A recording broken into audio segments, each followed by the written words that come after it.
మర్యాదగా చెప్తున్నా, కొండ్రా ఇక్కడ నుంచి. నేనెవరో తెలుసా? తెలుసు.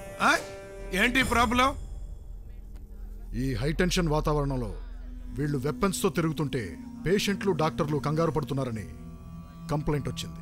అందుకే వీళ్ళని ఇక్కడి నుంచి వెళ్ళమంటున్నాను. అరే, వీళ్ళందరూ అన్నగారి పర్సనల్ సెక్యూరిటీ అయ్యా. ఇప్పుడే కదా ఆయన మీద అటాక్ జరిగింది. ఇలాంటి పరిస్థితుల్లో వాళ్ళని వెళ్ళిపోమంటావేంటి?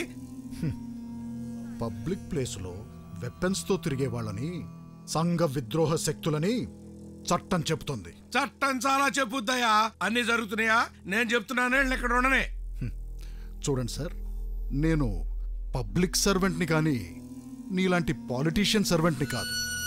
పబ్లిక్ శాంతి భద్రతలే నాకు ఇంపార్టెంట్. నా డ్యూటీ నేను చేసి తీరుతాను. ఏంటండి మీ డ్యూటీ? మీ డ్యూటీ సరిగా చేస్తే ఇది జరిగేదా? ఏంట్రా ఎక్కువ మాట్లాడుతున్నావు? ఎక్కువ కాదు, నిజం మాట్లాడుతున్నా. వీళ్ళందరూ నాన్నగారు సెక్యూరిటీ కోసం పెట్టుకున్నాం. వెళ్ళమని చెప్పడానికి నువ్వెవరో? రై, పిచ్చి పిచ్చిగా అరిచావంటే నాలుగు కట్ చేసేస్తాను. ఎస్పీ గారు, పరిస్థితి అర్థం చేసుకోండి.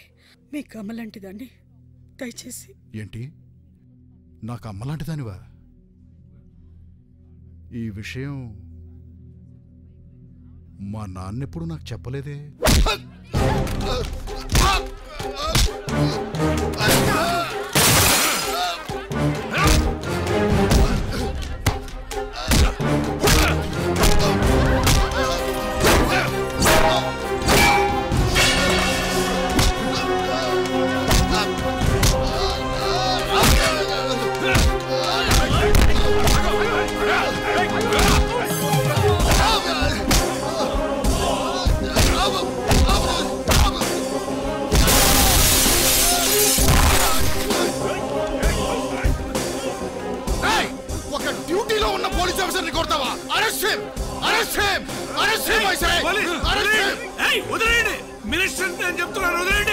నిజాయితీ గల పోలీస్ ఆఫీసర్ తన డ్యూటీ చేస్తుంటే ఒక మినిస్టర్ అడ్డొచ్చాడని టీవీ 9 తో చెప్తా.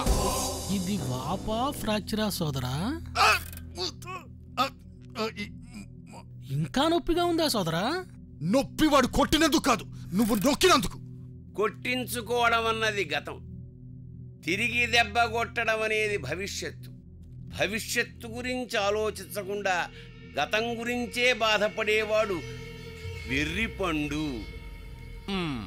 ఈడియాటిక్ ఫ్రూట్ అనేది నా ట్రెడిషనల్ వేదం. మీరు పరామర్శించడానికి వచ్చారా, పాఠాలు చెప్పడానికి వచ్చారా?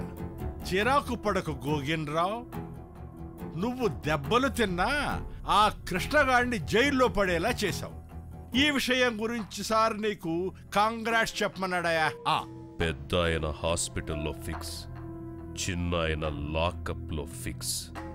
ఇది ఫిక్స్డ్.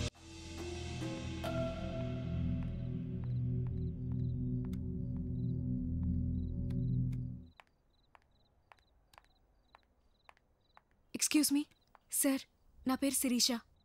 మీరు అరెస్ట్ చేసిన కృష్ణని ప్లీజ్ ఒక్కసారి కలవచ్చా?